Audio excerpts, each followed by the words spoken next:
once again, we're on the way up to get something done for the Chevelle. Today I got the window in the back window in the back. The original actually back window for the car. It's going to go up today and get tinted, and basically that's all that's left to do is put the front and rear window in it, trim around that, and the car is quote unquote done. It'll never be done, but it's done to the point where we can take it out and give her some runs and see what falls off and do a shakedown stuff and tighten up things and all that other stuff. So there's really not a whole lot left to do. For a change, I'm not going to Biscay northbound. I'm going to Olympia. We're going to show you where we're going there when we get there, and talk about how this window's going to get tinted and whatnot. Give you some information on that. But yeah, when you build these cars, man, there's trips everywhere. New parts come everywhere. It's a process, and everybody who's built one knows that it's not just super easy to do. But yeah, another step closer to getting it done. We're almost there. You guys are coming along, appreciate it. And yeah, man, here we go. See you in a few. Hey, we made it up here to Martin Way Collision where the window's going to get tinted. It's at 2643 Martin Way up in Olympia. They're doing the window right now, and we're going to go in and show you what they're doing. If you guys want some window tinting and some collision work done, this is a great place to go. So let's go see what they're doing, man. It's coming together. Let's go.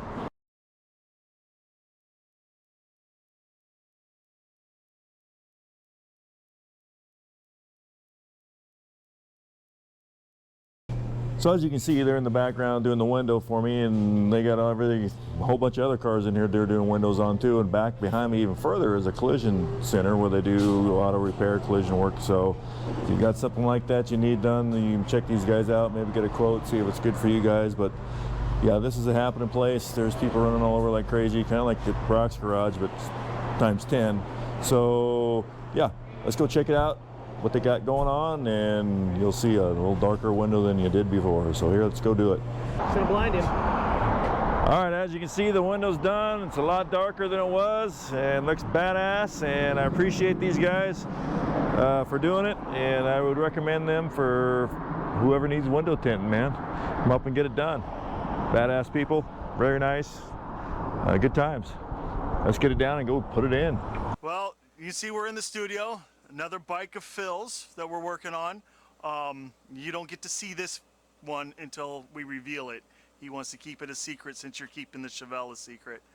But there's always something going on. Got the frame all based, ready to go. Now we're starting on the artwork. Gonna do some true flames over some smoke. Kind of a one I've been wanting to deal with for a long time. I even paint a car this way, but I couldn't sell you on the Chevelle, so I found a bike to work it on. So I've got got the smoke down, got my first layer of flames with some candy on it. I'm gonna spray a little inner coat clear, and then we'll start building up more flames. Don't want the candies to bleed, so I always put an inner coat clear in between my candies. So real quickly, just to protect it, not a heavy coat. Just a simple little coat. A happy coat.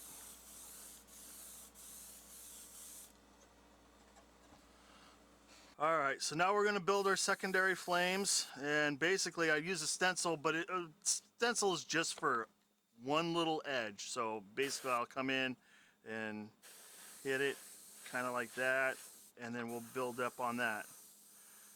And we'll come maybe throw a little bit of a hard edge right in there, do that, because when we bring our secondary color in,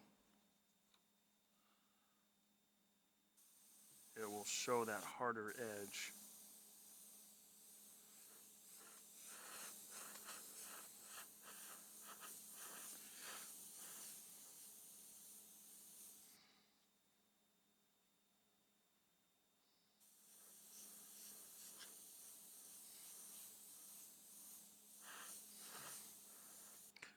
But you don't want to knock off your work.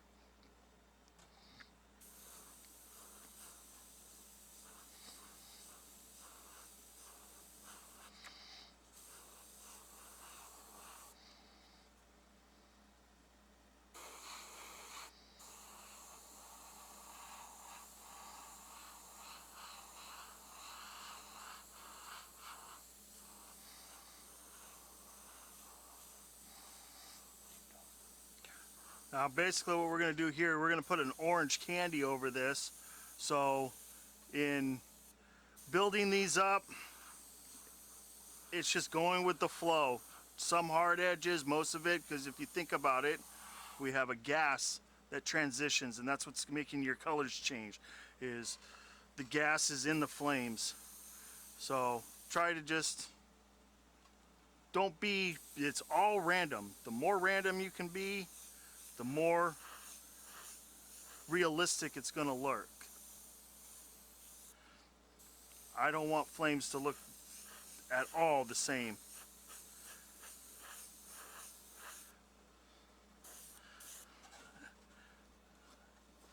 Let's see, we'll put, it's just all hits and misses. I might even go back and put in some more.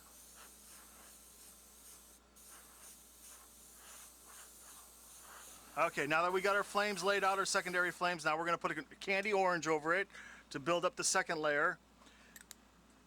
And watch the magic happen now. Candy doesn't cover right away. It's not an opaque, it's a dye. So you're gonna have to go, I'm gonna have to go over it, you know, a few times, build it up. But this gives the idea, and you can see the reds kind of going away, but it's coming back at the same time.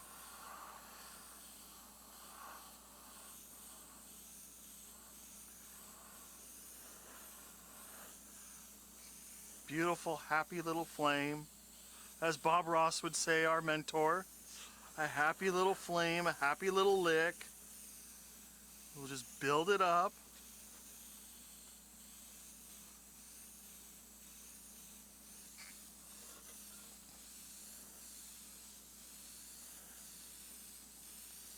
We always get impatient. We want to just do the ending part, have it all nice and pretty.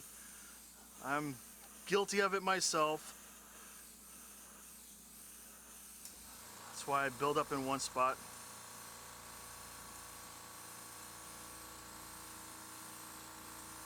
But remember, we got two more colors to put on this. We got a yellowish orange and an orange to put, and a yellow to put on this. Need more paint. It does go quick out of a bigger gun.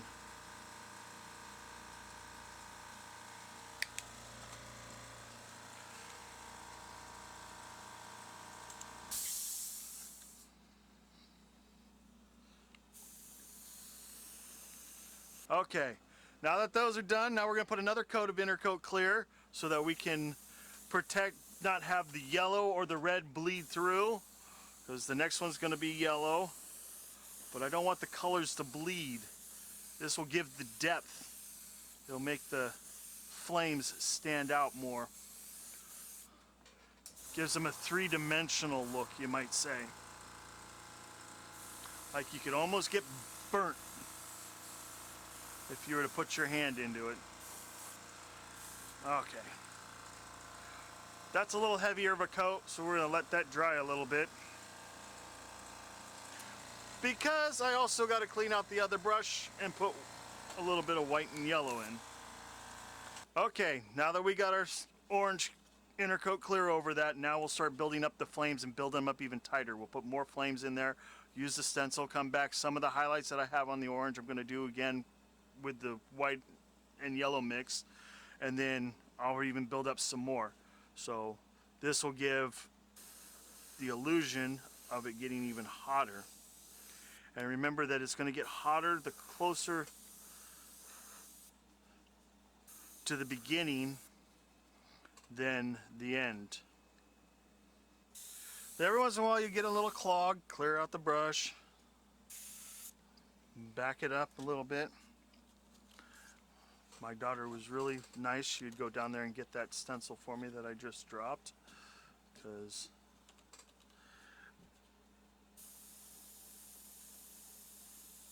I'm a klutz.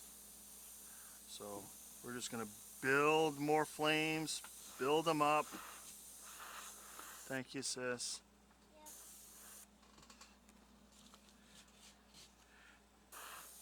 And then we'll put a yellow over this, a yellow candy. Might have to reduce this more.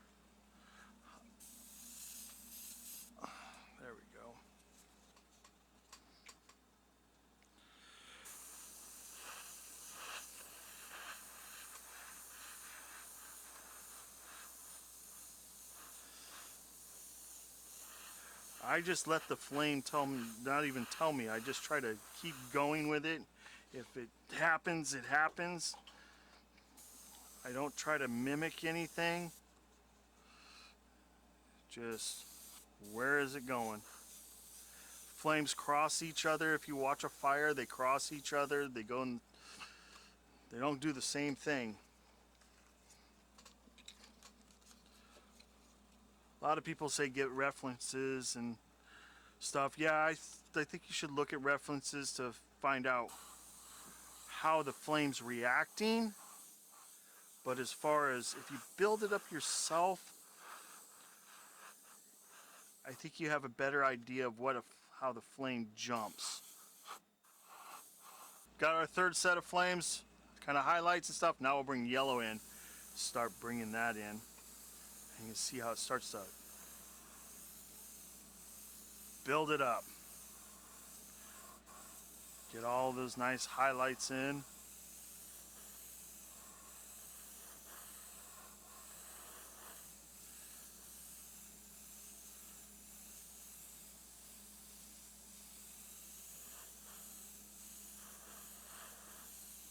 If our gun was spraying, I like against the spray not so much because I don't want to spit, but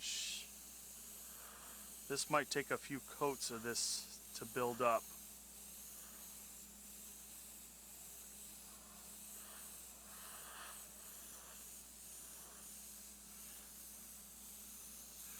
But through the candies, you can see the color behind it, so you can see the orange, you can see the red through it.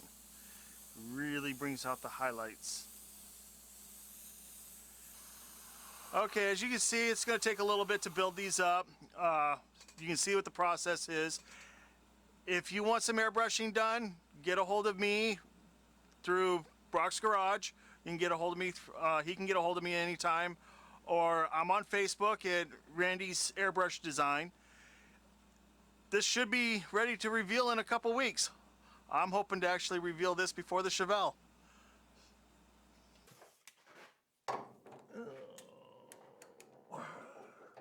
So you're measuring from the outside here to...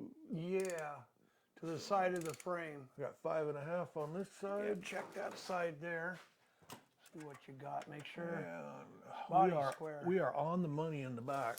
Good, good, good. Yeah, I'll snug one of these up real quick. Okay, we're gonna give you some updates on a few projects that we got going because the Chevelle's almost done. 2 weeks, he keeps telling me, but we've all heard that. But just so you guys know, that's not gonna be the end of the show because we got more cars, more projects, and we're gonna try to do some how-to stuff too, so you guys can take a little something away from this. And I can tell you a little bit about all this. And one guy that I know is on a forum, and he watches the show, he's a regular subscriber, said that he was inspired, that I inspired him to keep his car that used to belong to his sister and not junk it, and he was so impressed, he burned this out and made this plaque and sent it to me because I inspired him to save his car. So, yep, there's a lot of influence, and it's good to keep these old cars back on the road. And we'll give you a little update on Mike's car. You guys saw it from episode 27, I believe it was. The Starsky and Hutch car. It was brown out there in the shed, and how we had to graft in a bunch of parts to repair rust. So we'll give you a quick update on some of the stuff that's recently been done to this since you guys saw that. We had the whole body off the frame. All new body bushings. Raptor liner, painted red to match everything underneath it. And quarter panel sections have been grafted in. And basically just we're putting it all back together right now, getting the body squared up on the frame. For those that don't know, if you take one of these full frame cars apart, you have to have the body square and then get your front end square, or you'll never get your hood and all that stuff to line up correctly. So we're in the process of doing that right now. And we'll show you a few other projects, updates that have been going on here. Is this 57 Chevy customer brought to me. It was basically in kind of rough shape, but he wanted to make a cool cruiser. We did quarter panel Went through a nightmare trying to find the correct one. Who knew there was all these different versions of 57 Chevys? And I don't mean two-door versus four-door. In four doors alone, there's a big difference. But we've got rust repair done in the doors, floor pans, the whole back of the trunk and the brace of the body, everything was gone back there. We've obviously got a lot of stuff that somebody else did poorly on with a grinder and messed up that grinding rust or something, I don't know. But it's coming along. It's been a lot of work getting everything just straight, but that's another ongoing project. And we lowered the thing too. He wanted it on the ground, but I was afraid we wouldn't have enough adjustment in the suspension for his alignment. So he saw it, he's happy, but I'd love to put it up on the ground too, but it would have took a lot more work. Got a lot of the little mechanicals working. It wouldn't go into first reverse. Stuff like that we got fixed. And let's see, we got other projects going too.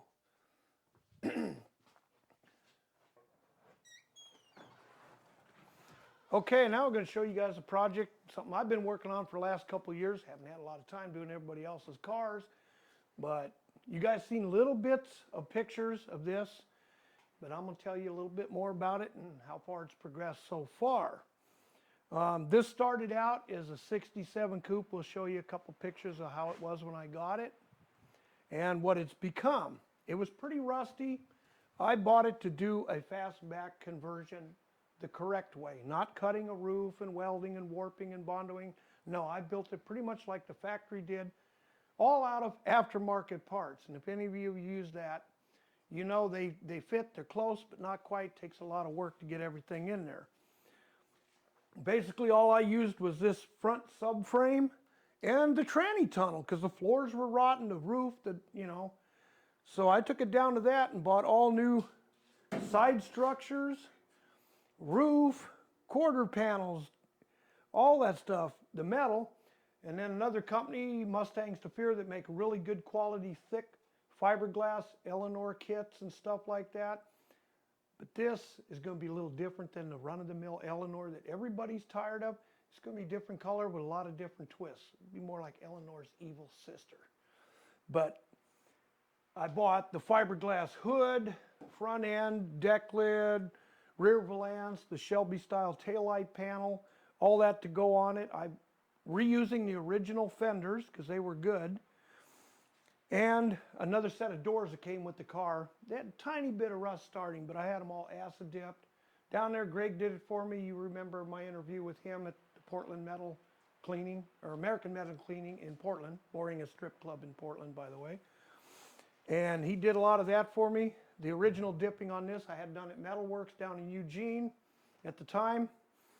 And there's a lot of stuff you can't see now, but a lot of it's been mocked up and fitted, test fitted, welded, test fitted again to get it all just right. But so far, I've managed to get everything fit real well. I still got work on windows yet. That's another story. But like down here, I started out with a budget. I bought the, shock inside the coil spring, your typical suspension. Because back then, there was a budget. When I saw this rear end, I said, the hell with that budget, I gotta have that. And it was a little over 10 grand. I got it for like 9.3 or something. But it's all completely independent suspension. Coilovers, you choose the gears you want. It's all done by, I think it was Curry. And it's got C6 Corvette drive shafts in it. And it's pretty much bulletproof. You pick the gears you want, you get the Wellwood brakes, everything. I just recently got my wheels that I wanted for it. These weren't cheap, they're US mags, and there's really cool knockoffs and stuff that go on them too. You gotta buy a separate, they're quite a bit of money, but they look cool. So that way, this style of wheel will give it kind of a retro version of the Shelby. I don't like the way they got the little spokes in the Shelby, so this looks similar, and with the knockoff, it's going to look like it, but a little bit modern, and still flow with the overall design of the car. And I recently picked up tires for it, so I can get all that mounted, test fitted, and hopefully it all fits good. And yeah, I'm slowly working away on it. It's all had bed liner done, inside, outside, underneath. That's all we can show you guys for right Yeah. now. You're just gonna have to stay tuned. That's right.